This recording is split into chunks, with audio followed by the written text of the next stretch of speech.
Bonjour les jeunes, j'espère que vous êtes prêts et bien installés parce que le cours va bientôt commencer. On va rejoindre la classe. Cette semaine, on va faire le bilan de notre séquence à distance. J'ai été agréablement surprise de voir votre maîtrise des outils numériques pour m'envoyer votre travail et votre capacité à formuler vos idées dans les commentaires d'analyse dans le tableau. Bravo à tous ceux qui ont participé, que ce soit par leur production artistique, par les commentaires d'analyse ou bien en regardant cette vidéo.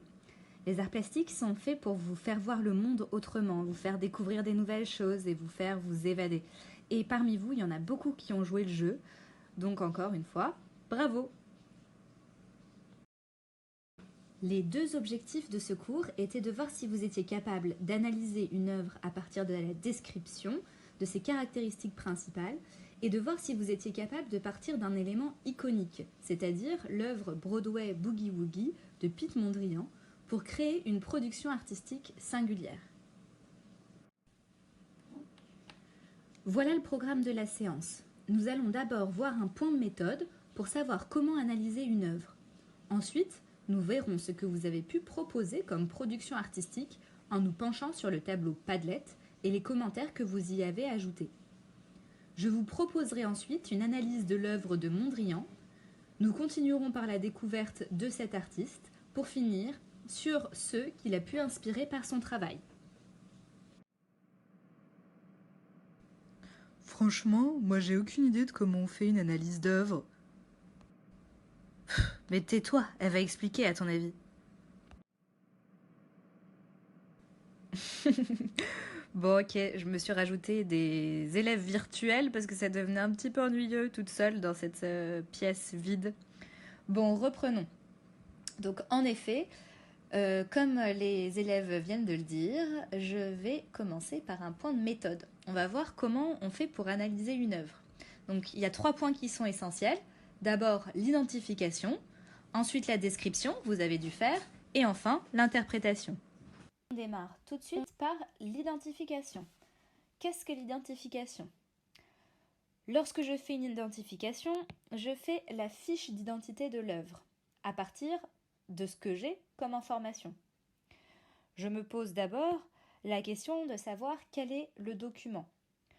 Souvent, en art plastique, il s'agit de la photographie d'une œuvre. En histoire-géographie, il peut parfois s'agir d'un texte ou d'une carte. Je me pose ensuite la question de savoir quelle est la nature de l'œuvre. La nature de l'œuvre, ça peut être un dessin, une peinture, une sculpture, ou encore une installation, une photographie ou une vidéo.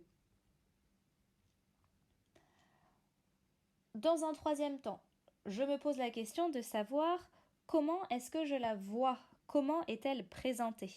Est-ce qu'elle est présentée dans un cadre ? Est-ce qu'elle est présentée sur un socle ? Est-ce qu'elle est illuminée ? Est-ce qu'elle est dans une vitrine ou ailleurs ? Après, je regarde le cartel pour avoir encore plus d'informations. Sur le cartel, on l'a déjà vu plusieurs fois, on peut trouver des informations comme le titre de l'œuvre, le nom de l'auteur, la date de réalisation de l'œuvre, la technique utilisée, les dimensions, et parfois, il y a encore davantage d'informations. Une fois que j'ai fini l'identification, je passe à la deuxième étape. C'est quoi déjà la deuxième étape ? Bah, c'est la description, c'est ce qu'on a fait quoi. C'est facile. Comment puis-je organiser la description de mon œuvre ? La description de l'œuvre, c'est ce que vous avez dû faire. Je peux commencer déjà par parler de l'espace de l'œuvre. Est-ce que l'œuvre est en 2 dimensions ou bien en 3 dimensions ? L'œuvre est-elle plutôt carrée, rectangulaire, en format paysage ou bien en format portrait ? L'œuvre peut avoir une forme insolite, elle peut être triangulaire ou ronde. Je peux ensuite observer les couleurs. Je regarde les différentes couleurs proposées. S'agit-il des 3 couleurs primaires, comme le rouge, le bleu ou le jaune ? Ou alors, est-ce qu'on voit plutôt les couleurs secondaires, à savoir celles qu'on peut obtenir à partir des couleurs primaires? Le orange, le vert ou le violet. J'observe ensuite la lumière dans l'œuvre. Est-ce que la lumière a une place importante? Si elle n'en a pas, pas besoin d'en parler. Est-ce que l'œuvre est plutôt lumineuse, sombre? À vous d'observer l'œuvre qui est face à vous. Pour finir, je peux me poser la question du type de représentation. Est-ce que je suis face à une œuvre figurative qui représente quelque chose du monde réel, ou est-ce que je suis face à une œuvre abstraite où l'on voit des formes, des couleurs, des masses qui ne représentent rien de définissable ou de reconnaissable du monde réel? Et enfin, pour finir mon analyse, je passe à quoi? Je suppose que maintenant on passe à l'interprétation. C'est bien ça, bravo Imelda. À partir de là, on passe à l'interprétation. À partir de tous ces éléments, qu'est-ce que je peux comprendre de l'œuvre? Comment est-ce que je peux faire l'interprétation? Dans un premier temps, je peux me poser la question de savoir si l'artiste, avec son œuvre, a voulu passer un message. À partir de ce moment-là, je vais émettre des hypothèses.